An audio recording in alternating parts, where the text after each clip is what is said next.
Apple is rethinking its relationship with China, and that's really bad news for China's position as factory of the world. As many of you know, China has been in turmoil recently as COVID cases surge, even in the face of lockdowns and other harsh restrictions. That's led to unrest across the country and the largest protests in over 3 decades. One place where this unrest has been extremely visible is iPhone City, a massive facility that houses and employs up to 300,000 workers who assemble iPhones for Apple. The facility, which is owned by a Taiwanese company called Foxconn, was the site of a COVID outbreak in October and November. This article goes into the crazy things that happened at iPhone City recently. To keep the factory at iPhone City operating while still adhering to China's strict zero COVID policies, Foxconn and local authorities essentially cut off the facility and its hundreds of thousands of workers from the outside world. Many workers spent weeks living in forced isolation in small dorms while subsisting on very little food. To make a long story short, eventually these horrible conditions, as well as a dispute about pay, led to violent protests at the facility. Thousands of workers ran away, and even though Foxconn has since made amends by offering some of those workers bonuses, iPhone City still hasn't fully recovered. The factory is currently operating at 30 to 40% of its capacity. As you would expect, that's led to a significant reduction in the production of iPhones. According to analyst Ming-Chi Kuo, iPhone shipments are likely to be 70 to 75 million units this quarter, which is 15 to 20 million units below what was expected before the iPhone City debacle. Consumers who want a new iPhone now have to wait several weeks longer than they normally would to buy one. And rather than wait, some consumers are opting to buy competing phones instead. Unsurprisingly, Apple hasn't been happy about this. The company has been quietly watching everything that's going on, and word is they're ready to make some big changes. China was supposed to be a stable place to do business, and for the past few decades, it has been. But ever since 2020, China's reputation as a stable, predictable manufacturing center has been called into question. A once predictable environment has turned unpredictable, as factories are shut down on short notice, leading to uncertainty and instability in the country's manufacturing industry. So now Apple is rethinking how reliant it wants to be on China. The company is reportedly considering moving a lot of its manufacturing outside of China and into other countries like India and Vietnam. The Wall Street Journal cited sources saying that in the future, Apple hopes that India can handle 40 to 45% of its iPhone production, while Vietnam can manufacture a lot of Apple's other products like AirPods and laptops.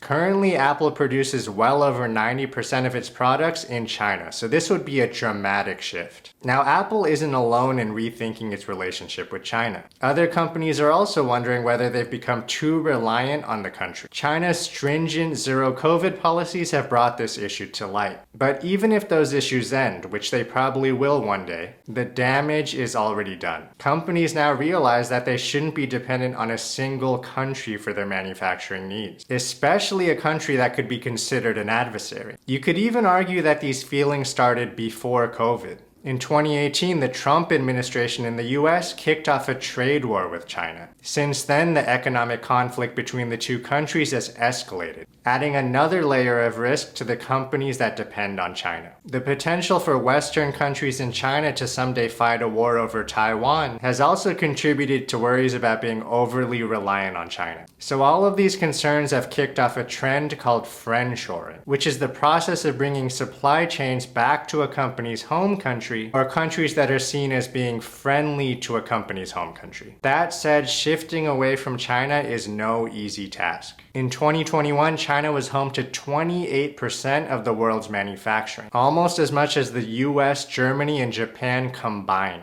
That didn't happen by chance. China has spent decades fostering the perfect environment for manufacturing. From a comprehensive transportation system to an extensive network of factories to a massive and inexpensive labor force, China has had all the necessary ingredients to be a manufacturing powerhouse. So while countries in Southeast Asia and South Asia are building up their manufacturing capabilities, recreating that perfect environment is a difficult task. But regardless of how difficult it may be, if Apple is seriously talking about shifting its manufacturing outside of China, then you have to believe that it could happen. And if other companies follow suit, then we could see China's share of global manufacturing start to decline. Now, that doesn't mean that China is going to stop being the top manufacturer in the world anytime soon. The country has the world's largest population, which will always be there to consume goods made in China. But we might eventually see fewer made in China goods outside of the country. We'll see what happens. Subscribe for more investing insights.